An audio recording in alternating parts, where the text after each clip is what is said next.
Okay, so before I get into the main point of this video, just a quick word on last night's major developments in Turkey. It does look like it's been a very bloody situation. Reports are suggesting as many as 265 people were killed. Um, I don't want to use too much hyperbole and suggest that Turkey's on the brink of civil war. That would be probably going too far, but it is a very, very serious situation. And as one Turkish friend, or I should say, acquaintance of mine pointed out, there are people who view Erdogan as a Hitler type figure. Um, it is important to bear in mind that despite all those pro Erdogan support protesters on the streets, does only have 30% approval ratings now. The scenes last night, you would think this was a president with 99% approval ratings. So quite clearly, those people on the street were Erdogan loyalists. In other words, it doesn't show the whole picture. Um, there is increasing speculation that this was all set up by Erdogan himself, which, if true, is despicable because there has been deaths. But it isn't far fetched. Authoritarian figures have done things like this in the past. And I'm not going to put that out there as a fact. We simply don't know. But um, there is a lot of mixed messages coming out of this. And in a country that has significant censorship of the internet, you have to be very wary, what source of information you're relying on. But I want to get into another point of this video, and it's semi-related because Erdogan is an Islamist, and Islamism is the subject I want to speak about. Um, you know, we're living in an era where pan-terrorism, that is to say, terrorism on a global scale, is of such that it's almost like whenever there's been a big earthquake somewhere, which is obviously a natural disaster, it's difficult to have originality on the commentary. You hear about buildings that have collapsed in rubble and the despair of people being killed and so on. It's similar with terrorism. It's hard to have originality in commentary because what happened in Nice, you become exhausted with adjectives: barbaric, heinous, tragic, etc. It is true that the particular circumstances of the Nice attack do have a new hallmark, this truck attack. That's not to say it's the first time it's ever happened, but certainly it would be the first time on this scale in a Western country. And it just shows the level of depravity these people will stoop to. Um, I find it hard to even comprehend what he done. Basically, mowed down his victims. It's hard to comprehend, and a lot of the British newspapers today were leading on the harrowing image of children's toys and so on strewn around. At least 10 children were among the dead. This piece of shit, this thug, this card, and yes, he is a card. Some people will question that. They'd say, oh, but he's willing to take his life. I disagree. I think if you brainwash yourself into believing that you're going to get 72 virgins, then the fear factor isn't that high because you think, okay, it's a greater good, which of course it isn't. I mean, to seeing people, it's just pure barbarism.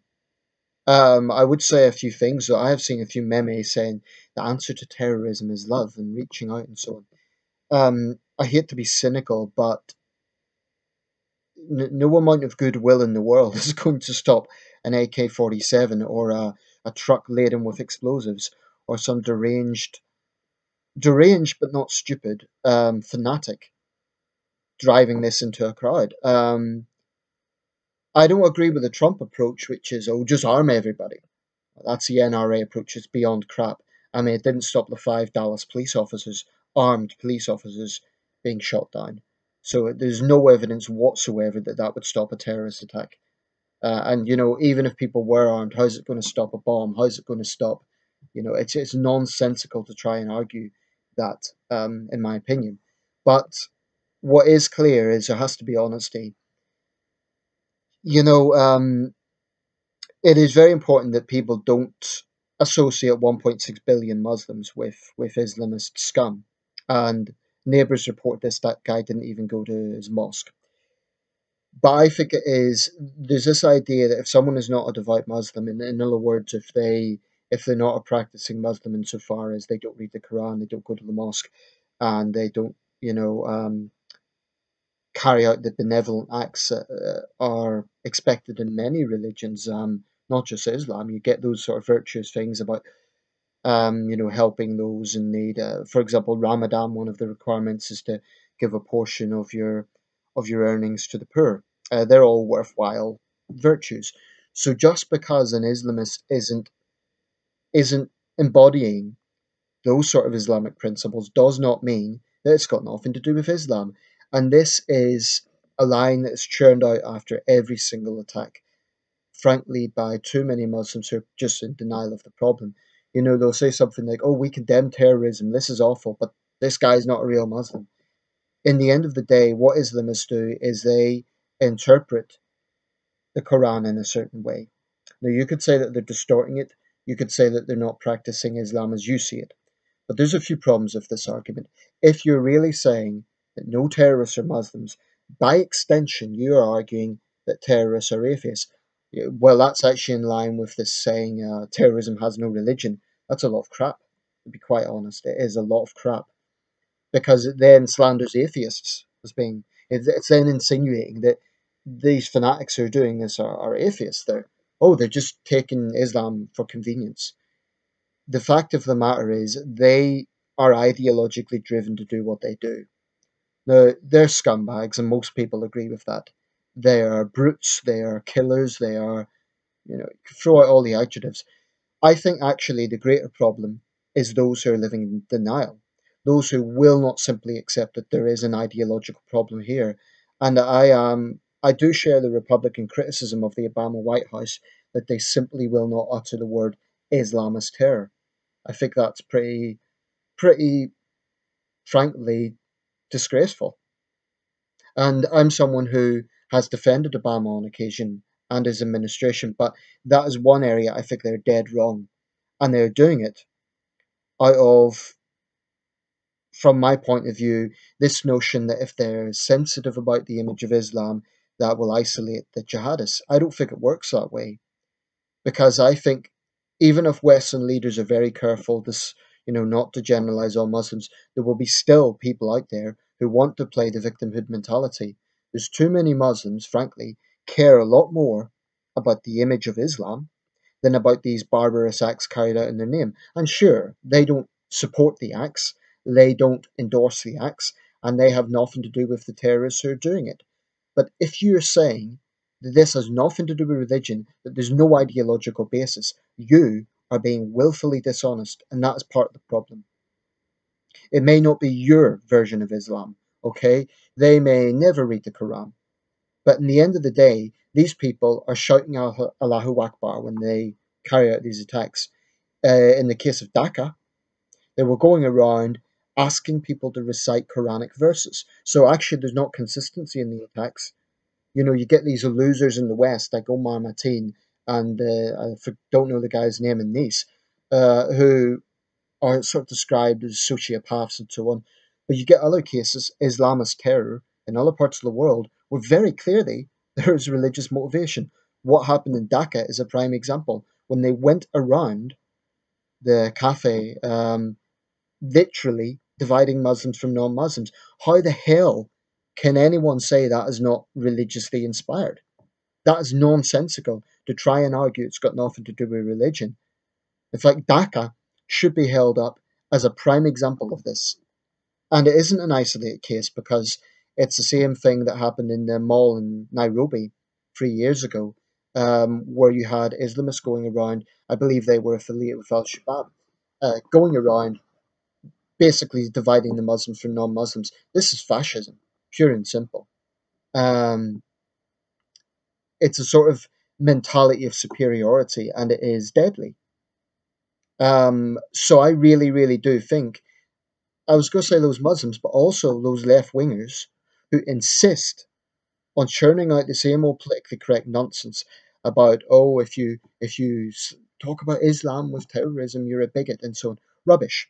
I think it is perfectly possible to recognize, name it for what it is, and abhor and hate Islamic terrorism, which is Islamism, whilst not being bigoted towards all Muslims. It's not inconsistent. In fact, if anything, Muslims, above all people, should be angry about this. They should be angry about the Islamists, not angry about the image that it is giving Islam, but angry that these people are doing what they are doing. Now, there's that phrase, not all Muslims are terrorists, but are all terrorists Muslim? It's an interesting question. Now, it's not 100% accurate. There are violent groups in the world that have nothing to do with Islam. There's the Mexican drug cartels, there's notorious gangs, there's the mafia in Italy, um, there's many examples around the world of violent, intolerant thugs who are not connected with Islam. But, and this is a big but, it is irrefutable that there is a pan-Islamist problem plaguing the world. This is irrefutable. And to what extent it is inherent within Islam is a matter of debate. It is true that it's a relatively modern phenomenon, this sort of Islamist terrorism. There's always been violence in Islam, just as there's always been violence in Christianity. That's a fact. But this sort of pan-Islamism, the sort of terrorism that we are seeing is something that I would argue developed sort of from the 1970s onwards. It didn't begin in 9/11, began around the 1970s. And there is some background to this. There was a Yemeni student. He was either Saudi or Yemeni. I can't remember. I believe he was Yemeni. And he was an overseas student in a Midwest university. I believe it was in Kansas or Wisconsin. If I can find the link, I'll put it here.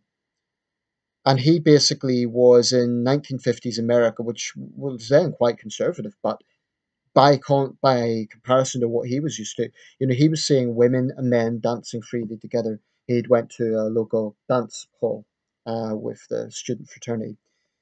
Now that started to sow the seeds of his Islamist thinking. This guy is quite famous, actually. If I could put a link to this, I will. And it would be wrong to blame one person for the entire Islamist cancer, which is what it is. But that is an example of how this sort of gradually developed over time. And I really, really, really believe that Western governments need to be on the ball with this. Sometimes Americans look at Europe and think that we're our own worst enemy. Now, both America and Europe has problems. There's things that go on in America that I'm grateful that don't go on in Europe. However, one area our American friends, our American cousins are right, is that we are far too damn politically correct. The Nordic countries especially. I read a report earlier today that women in Sweden are being told, I don't know whether it's Muslim women or women in general, well, it would be Muslim women, that they should wear the hijab to prevent being sexually assaulted. This is abhorrent. It's switching the responsibility to the victims or potential victims and not the criminals who would potentially be raping them. I read another report about an 18-year-old girl who has become pregnant because she was one of the victims of the Cologne New Year's attacks. Now, left wingers, I shouldn't generalize, I shouldn't say all left wing people, but too many left wingers, too many left wingers are spineless, frankly, when it comes to this. They're utterly spineless. And they're hypocrites as well, because these are people who are supposed to be, issues like women's rights are supposed to be really big on their radar. But when it comes to condemning regressive cultural practices brought from other parts of the world, they then clash with European values of respect for gender equality and so on. They're spineless because, oh, if we speak about that, it's Islamophobic or it's racist. This is despicable. And incidentally, that probably is more a cultural thing than a religious thing. But the fact of the matter is, what happened in Cologne was not one or two incidents. That was a pandemic of assault. What happened in Rotherham and Rochdale were not one or two incidents. So political correctness isn't just annoying, it's actually dangerous because it stands in the way of action. And before anyone thinks I'm sympathetic to any far right groups, no, I'm not. But those groups are fed and they grow when action is not taken. And the left do my head in sometimes, quite frankly, or I should say the hard left, when they're so stubbornly ignorant in terms of just dealing with this and just accepting the facts. They're so spineless in just being honest about the problem that we are facing. They all they care about is not offending people, and it is utterly despicable. In fact,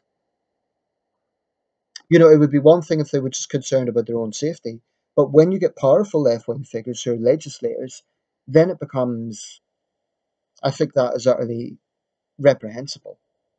Governments have to have the backbone to do what is right, and if that means making unpopular statements about issues that are deemed to be politically incorrect in this regard, when we're talking about lives, human lives, when we're talking about preventing women from being sexually assaulted, governments need to have backbone. They really, really do. Now, it's too early to say what direction Theresa May will take. She's only been in the job for 3 days. She was quite a tough Home Secretary, so that gives me some hope that she will be merciless on Islamist hate preachers. For too long, we have been too tolerant. And we are living in an exceptional era. I know there's an argument about freedom of expression, but when you have Islamic hate preachers on the streets of London openly, openly talking about jihad against infidels, I staunchly believe there needs to be action taken against them. And I've no problem whatsoever with individual mosques who do not rein in on these hate preachers. Unless those mosques kick them out and say, we're not going to tolerate that, then frankly, they should face closure. I also believe that there should be English language versions of sermons. Okay, this wouldn't impact religious freedom. You'd still have sermons, you'd still have, Quranic teachings and all the rest of it. But we have to take some bold approaches here. We have to. I won't go as far as to say it's a state of war because that will give these terrorist scumbags some sort of, would make them feel that they're soldiers. They're not. They're terrorist criminal scumbags. But this is not a small problem, and it's not an isolated incident. And this will happen again. That is sadly guaranteed. Where, I don't know, whether it be France or Belgium or Britain or America or Canada, I don't know.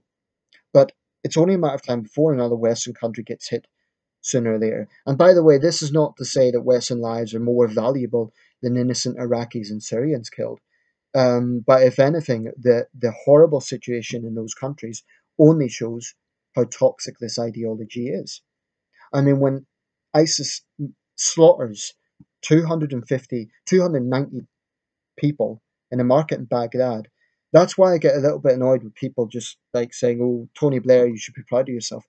Look, Blair, and I don't want to distract too much from this, but Tony Blair's Iraq policy can be debated, and there's definitely very, very valid criticism to be made against Tony Blair. But the problem I have with people, especially on the left, who are constantly wanting to blame everything on George Bush and Tony Blair, by extension, then you exonerate those thugs who are actually doing the killing. Um, Bush and Blair definitely deserves a big bulk of blame for sowing the seeds of some of these things happening in the Middle East. But it's nonsense to suggest that it's entirely their fault. If you do that, then you're basically taking away responsibility from those who are actually planting the bombs and callously cutting down civilians. One final point, like I say, these are exceptional times, and it would be a perfect situation if we could all hold hands and sing Imagine, John Lennon's Imagine. That would be wonderful. But in this real world, we need to be tough-minded.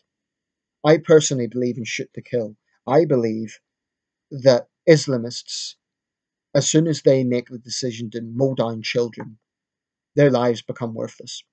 I don't believe in the Jeremy Corbyn approach of, oh, we need to go through lots of paperwork and, sit down in Parliament and debate this in and out.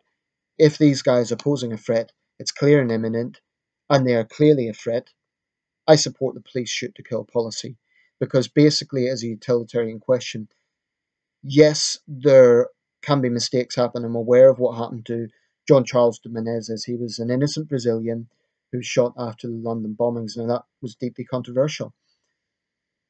But put it this way, if the police don't act, you're looking at a utilitarian situation, because if the police, if they're not proactive and someone does turn out to be a terrorist, I will say that it is impossible to completely prevent terrorism, but there must be measures taken. And I don't support torture, but there has to be very bold steps taken. I do support shoot to kill policy. I'm not a pacifist in this. And that's why I staunchly supported the airstrikes, not on Syria, that's misleading, on ISIS. And I do think those who were most forcefully opposed to that need to answer why they believe that ISIS scumbags deserve to be spared. Because they were painting the whole thing about, oh, these bombs are going to kill Syrian civilians. I haven't seen any evidence that any RAF bombs killed any Syrian civilians. And I'm not simplifying it. I know it's not a black and white situation, but it does raise question marks when people seem to be more concerned about military action against Islamist terrorists than the damage that Islamist terrorists would do to Syrians or Iraqis or British civilians. I'm going to round this up. There isn't much more I can say, but few messages to take from this. Yes, it is vital and it is essential that we don't generalize all Muslims. And I will always, always, always condemn anti-Muslim bigotry. When some drunk yob rips a woman's hijab off, or they dish out abuse to a Muslim man who's minding his own business. It's wrong. Okay, full stop. It's wrong, and there should be action taken against that. But Muslims also have to be honest, and those who say that this has nothing to do with Islam are not being honest with themselves. They're simply not, because they're focusing on the image of the religion only. So frankly, if you're saying, "Oh, we condemn this, but it's nothing to do with Islam," then your condemnation doesn't count for much because you're in denial. So I think this has been a very balanced video. I think it has been. I've tried to be as objective as possible, but I have been very opinionated, and I have been opinionated insofar as I believe this is the right approach that needs to be taken. But I've been open-minded insofar as to say that it is important that we don't generalize Muslims.